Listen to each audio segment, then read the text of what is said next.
Today, I want to explain about simple past tense.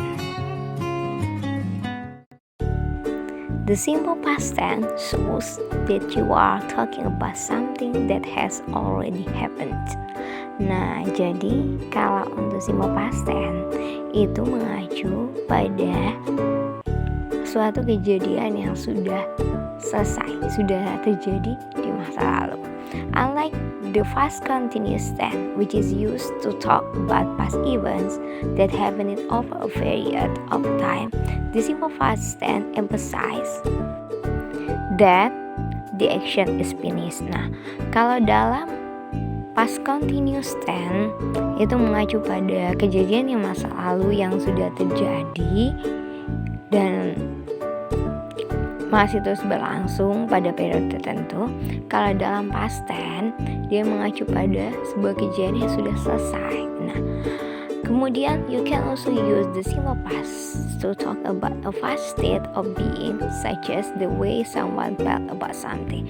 Nah, kita juga bisa menggunakan si past tense ini untuk merujuk kepada sebuah pernyataan di masa lalu, atau seperti contohnya bagaimana perasaan seseorang terhadap sesuatu. Nah, itu kita juga bisa menggunakan si past tense ini. Nah, itu tadi the use of simple past tense. And then, nah, sama seperti dalam present tense, past tense juga kita bisa beda jadi dua jenisnya ya. Yang pertama verbal sentence, dan kemudian ada nominal sentence. Nah, for verbal sentence formulanya adalah subject plus verb to plus object plus adjective kata sifat boleh, dan noun boleh kata benda, or adverb kata keterangan atau kita singkat sebagai anak. Nah, kemudian untuk negative formnya di sini kita ada to be tambahan yaitu did. Nah, jadi subject plus did plus not. Nah, sebagai penanda negatif plus verb one. Nah, jadi kalau untuk dalam past tense, dalam kalimat positif semuanya itu menggunakan kata kerja bentuk kedua ya, verb to. Nah, kalau dia ingin berubah menjadi negatif, dia dikembalikan lagi ke dalam bentuk pertama, verb one. Kemudian plus object plus ana tadi, adjective, noun, or adverb. Nah, kemudian untuk interrogative, did-nya tadi kita pindahkan ke depan, kemudian plus subjeknya setelah did, kemudian tetap kata kerjanya tetap menggunakan verb one plus object plus ana. Nah, example, the doctor went to the hospital yesterday. Nah, dokter pergi ke rumah sakit kemarin. Nah, ini dia bentuk positifnya. Nah, the doctor sebagai subjek, kemudian when ini adalah bentuk kedua dari verb to dari go, pergi. Nah, jadi verb one-nya go, kemudian verb 2-nya when. Nah, di sini sebenarnya ada penandanya yaitu adverb of time-nya itu yesterday. Nah, ini dia sebagai salah satu penanda dari past tense. Kemudian bisa juga last week, minggu lalu, last month, bisa juga bulan lalu seperti itu. Kemudian kalau untuk bentuk negatifnya, the doctor did not go to the hospital yesterday, atau the doctor didn't go to the hospital yesterday. Nah, tetap the doctor, setelah the doctor kita masukkan to be yaitu did, kemudian kita tambahkan not ya. Kemudian when-nya tadi kan verb to, kita ubah menjadi verb one-nya yaitu go, pergi to the hospital yesterday. Nah, untuk interrogative-nya did-nya tadi yang setelah the doctor di kalimat negatif ataupun kalimat positif kita ubah letaknya menjadi depan did, kemudian masukkan subjeknya. Did the doctor go to the hospital yesterday. Nah, go-nya tetap tidak diubah menjadi bentuk kedua. Nah, ini dia untuk verbal sentence. Gimana? Paham tidak? Nah, supaya lebih jelas, kalau untuk verbal sentence ini kita mengenal ada dua jenis kata kerja ya, irregular verb dan juga regular verb. Yang pertama irregular verb, itu kata kerja yang tidak beraturan. Nah, untuk penggunaannya itu dia berubah-ubah tergantung dari penggunaannya ya. Jadi bentuknya itu berubah sesuai dengan penggunaannya dia. Nah, example contohnya kalau dalam bentuk present tense, We drink 5 glasses of water every day. Kami minum, atau kita meminum 5 gelas air setiap hari. Nah, untuk past tense-nya, we drank 2 cups of green tea yesterday. Nah, kami minum 2 cangkir dari teh hijau kemarin. Nah, ini dia berubah dari si drink, bentuk pertamanya minum kalau dalam present tense. Nah, untuk kalau past tense dia berubah menjadi drank, verb to, ya. Seperti itu. Contoh dari irregular verb. Then I give you some example of irregular verb. Ini verb 1-nya and verb 2-nya. Nah, contoh saya berikan kamu 10 kata kerja ya yang tidak beraturan.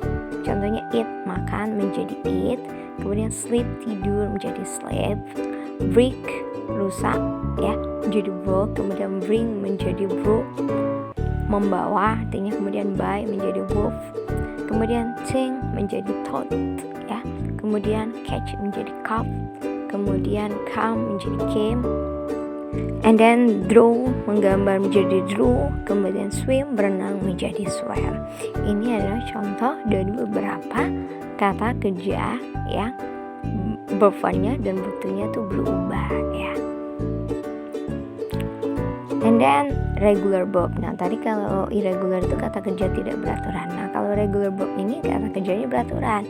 Nah, bagaimana cara merubahnya? Biasanya sebagai penandanya yaitu base form atau verb one, bentuk kata kerja bentuk pertama plus d ditambah dengan d atau or ed. Nah, di sini contohnya verb one and verb two-nya saya beri ke kamu. Oke.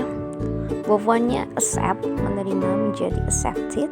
Nah, advice ya, memberi saran menjadi advised. Kemudian borrow menjadi borrowed. Kemudian cook, memasak menjadi cooked. Kemudian close menjadi closed. Destroy menjadi destroyed. Kemudian help menjadi helped. Menolong, jump, melompat menjadi jumped. Learn, mempelajari menjadi learned. Open, membuka menjadi opened. Nah, ini dia contoh dari regular verb ya. Jadi cuma ditambahi d or ed. Nah, gitu ya.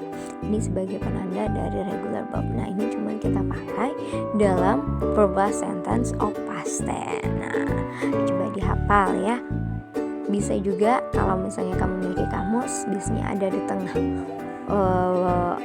dari si kamus itu untuk regular verb dan juga regular verb untuk memudahkan kamu untuk menyelesaikan soal dalam bentuk past tense atau yang membuat kalimat past tense ya. And then next nominal sentence. Nah, jadi tadi ada verbalnya, ini nominal sentence. Nah, dalam nominal sentence ini kita pakai to be-nya itu was atau were ya. Subject plus to be yaitu was, were plus adjective, noun or adverb. Nah, itu dia sebagai bentuk positifnya. Kemudian kalau negatifnya subject plus to be, was or were. Sorry, di sini harusnya ada plus not-nya ya, baru kemudian plus ana. Nah, untuk interrogatifnya to be-nya kita pindah ke depan si was atau were-nya, kemudian plus subject plus adjective or noun or adverb. Nah, contohnya, example-nya nih, he was a lawyer. Dia dulunya adalah seorang pengacara. Nah, kalau untuk negatifnya he wasn't a lawyer atau he was not a lawyer, kita tambahkan saja setelah was itu not. Kemudian interrogatifnya was he a lawyer. Nah, apakah dia seorang pengacara? Nah, seperti itu untuk berubah kalimat past tense bentuk positif, negatif atau negatif yang berbentuk nominal sentence. Nah, ada juga note, I give you note. Nah, kalau dalam nominal sentence kamu harus mengingat to be was ya, itu digunakan untuk I, saya, he dia laki-laki, she dia perempuan, dan juga it benda.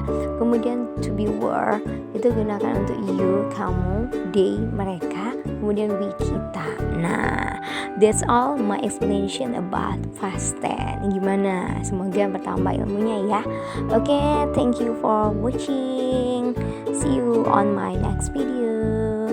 Bye.